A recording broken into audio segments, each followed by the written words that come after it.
तो मई 2024 में आपका सीए इंटर का पहला अटेम्प्ट है न्यू स्कीम के अंदर। तो बहुत सारे स्टूडेंट्स के माइंड में यहाँ पे कंफ्यूजन है कि सर न्यू स्कीम है तो क्या ये आसान रहने वाला है, क्या ये टफ रहने वाला है, कि पहले भी न्यू स्कीम लॉन्च करी है इंस्टीट्यूट ने तो तब पैटर्न क्या रहा करता था।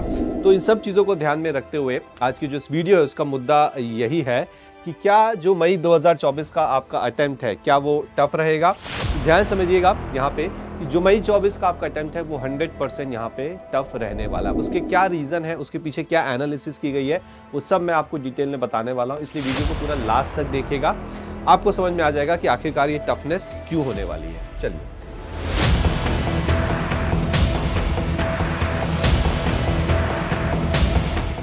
स्टार्ट करते हैं। तो मई 24 में जाने से पहले एक बार जल्दी से नवंबर 23 के कुछ आंकड़े हैं आपके सामने, कुछ स्टैटिस्टिक्स हैं वो देखते हैं। नवंबर 23 में 2,64,000 करीब करीब बच्चा अपीयर हुआ था सीए इंटर में, चाहे ग्रुप 1 हो, ग्रुप 2 हो, चाहे बोथ ग्रुप हो, सब मिला के। पास हुए 42,847 स्टूडेंट। इसका मतलब है जो फेल स्टूडेंट है वो है आपके 2,21,554। तो इतने स्टूडेंट्स फेल हुए। अब ये क्यों मैंने आपको दिखाया ये आंकड़े, ध्यान समझिएगा। अब हम आते हैं मई 24 में। तो देखो, जब मई 24 का एग्जाम होगा तो वो जो स्टूडेंट वहां फेल हुए थे 2,21,554, वो तो एग्जाम देंगे ही देंगे, है ना। वो मई के एग्जाम में फिर से बैठेंगे। उसके अलावा ये जो 50,000 कौन से हैं, ये है न्यू स्टूडेंट। ये वो स्टूडेंट्स हैं जिन्होंने अभी तक सीए इंटर का एग्जाम नहीं दिया, ये उनका पहला अटेम्प्ट है। तो कुल मिला के 2,71,554 स्टूडेंट हैं यहाँ पे जो एग्जाम देने वाले हैं।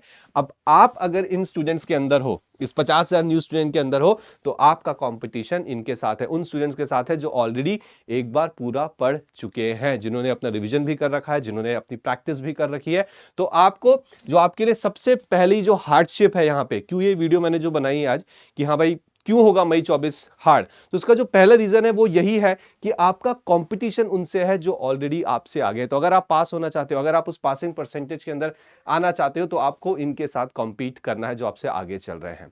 ये हो गई आपकी पहली हार्डशिप। और वो स्टूडेंट्स ध्यान समझिएगा जो दोबारा से एग्जाम दे रहे हैं मई 2024 में, उनके लिए भी आसान नहीं होने वाला। क्यों? क्योंकि अब आप न्यू स्कीम के अंदर एग्जाम देने वाले हो। तो न्यू स्कीम के अंदर क्या हार्डशिप हो सकती है, हमें क्या प्रॉब्लम्स आ सकती है, ध्यान से देखिएगा। सबसे पहले मैंने लिया है एमसीक्यूज, मल्टीपल चॉइस क्वेश्चन। देखो, जनरली हमारा माइंडसेट ये होता है सर एमसीक्यूज तो बहुत आसान होते हैं, बस टिक तो करना है, 4 में से एक ऑप्शन सिलेक्ट करो। नहीं, एमसीक्यूज यहां पे इतने आसान बिल्कुल भी नहीं होने वाले हैं, क्योंकि एमसीक्यूज के अंदर इंस्टीट्यूट आपके जो एनालिटिकल स्किल्स होते हैं, नाउ एनालिटिकल स्किल्स मतलब चीजों को एनालाइज करना, वो स्किल्स चेक करने वाला है। तो ये बिल्कुल भी आपके लिए आसान नहीं होने वाला है। उसके बाद बात करता हूं मैं एक सब्जेक्ट की जिसका नाम है एडवांस्ड अकाउंट। नाउ पहले ओल्ड स्कीम में 2 अकाउंट्स होते थे, अब यहां पे सिर्फ एक ही अकाउंट्स है ग्रुप 1 के अंदर जिसका नाम है एडवांस अकाउंट, और ये इनकम टैक्स जैसे सब्जेक्ट को टक्कर देता है। ये बहुत ज्यादा वास्ट है, आपका बहुत टाइम लेके जाएगा।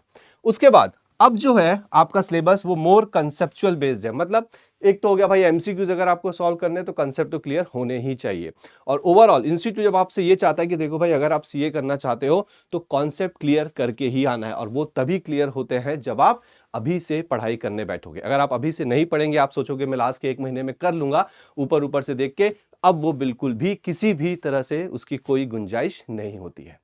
तो ये कुछ रीजन थे जो मैंने आपको बताया कि आपका क्यों मई 2024 का एग्जाम यहां पे आपके लिए एक मुसीबत खड़ी कर सकता है। तो अगर आपने अभी तक अपनी पढ़ाई नहीं शुरू करी है, बिल्कुल भी नहीं शुरू करी है, तो प्लीज अपनी पढ़ाई जल्दी से जल्दी स्टार्ट करिए और मई 24 के अटेम्प्ट को क्लियर करिए। ओके, अगर आपने पढ़ाई नहीं स्टार्ट की है तो आप हमारा सीए इंटर का जो 3.0 कोर्स है वो ले सकते हैं। बहुत ही सिंपल सा कोर्स है। इसके अंदर आपको हर एक कॉन्सेप्ट की रिकॉर्डिंग्स, आपको परफेक्ट प्रैक्टिस बुक जिसमें नंबर ऑफ क्वेश्चंस होते हैं उसकी भी रिकॉर्डिंग्स, उसके अलावा doubt solving, doubt live counselling session, ये सब प्रोवाइड किए जाते हैं। और अगर आप वो स्टूडेंट है जो ऑलरेडी पढ़ चुका है, जो रिवीजन मोड में आ चुका है, तो आप हमारी परफेक्ट रिवीजन बुक ले सकते हैं, जो कि आई थिंक इंडिया की one of the top revision books के अंदर आती है, जिससे आप अपना बहुत अच्छे से रिवीजन कर सकते हैं। तो आई होप आज की इस वीडियो में जो हमने डिस्कशन किया कि आखिरकार क्यों मई 2024 आपके लिए टफ होने वाला है, वो आपको अच्छे से क्लियर हो चुका है, और अब आप बहुत अच्छे से अपनी पढ़ाई चालू करेंगे और जिन पॉइंट्स को मैंने बताया कि क्यों टफ होने वाला है उनका ध्यान रखेंगे।